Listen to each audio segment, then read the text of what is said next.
রাধে রাধে বন্ধুরা, good morning. সবাই কেমন আছো? আশা করছি সবাই ভালো আছো। তো আজকে থেকে আমি দেখো ডেলি ব্লগ শুরু করে দিচ্ছি। জানি না প্রতিদিন আমার ব্লগ করা হয় না আর ভিডিও করা হয় না, তো একটু ভিডিও না ছাড়লে ভালো লাগে না। কাজের ফাঁকে একটুখানি ভিডিও ছাড়তে যাই। তো এই যে এখন বাজে 4:30, উঠে আমি দেখো আগে ঘরটা ঝাড় দিয়ে নিলাম। প্রতিদিন উঠে আগে ব্যায়াম করে নিই, তো আজকে ঘরটা ঝাড় দিয়ে তাড়াতাড়ি বেশিক্ষণ ব্যায়াম করলাম না, খানিকক্ষণ একটু ব্যায়াম করতে হবে, নাহলে শরীরটা ভালো লাগে না। তো একটু ব্যায়াম করে নিলাম। ব্যায়াম করে তারপর ঘরের কাজগুলো করব। যেহেতু আজকে মানে দোলযাত্রা ছিল, এটা 2 দিন দেরি হয়ে গেল আমার ভিডিওটা ছাড়তে, কারণ আগে আমি ছাড়তে পারিনি, কাজের ভীষণ চাপ ছিল আর বাড়ির দাদা বৌদি টৌদি সবাই এসেছিলো, এই জন্য আমার ছাড়া হয়নি। তাই আমি আজকে ভিডিওটা তোমাদের সাথে শেয়ার করলাম। বন্ধুরা কিছু মনে করো না।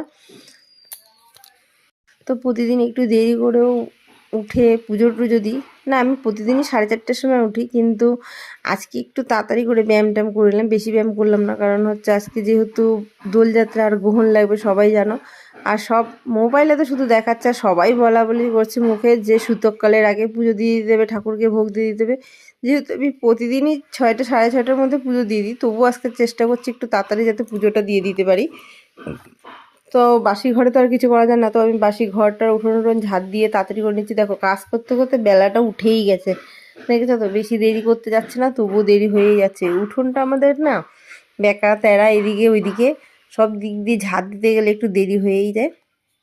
তো ঝাড়টা দিয়ে আমি স্নান টান করে পুজো দিয়ে নিচ্ছি, যেহেতু এতটা দেরি হয়ে যাচ্ছে। এই জন্য আমি তোমাদের পুজো দেওয়ার সময় বেশিক্ষণ দেখাতেও পারলাম না। তো পুজো টুজো দিয়ে তারপরে হচ্ছে আমার ভাগনা ভাগ্নি আছে, ওরা এসে আমাকে একটু রং দিয়ে দিল। আমি রান্না করছিলাম, তখন এসে আমাকে রং দিল। আর দেখো আমার পুজো দেওয়া হয়ে গেছে 6টার মধ্যে। তো পুজো টুজো দিয়ে এখন যাবো আমি রান্না করতে। আর দেখো এখন আমি একটা শরবত খাই, তো সেই শরবতটা বানাচ্ছি, মানে একটা কি বলবো, একটা জল দিয়ে, তো এটা বসে বসে খেয়ে নিলাম।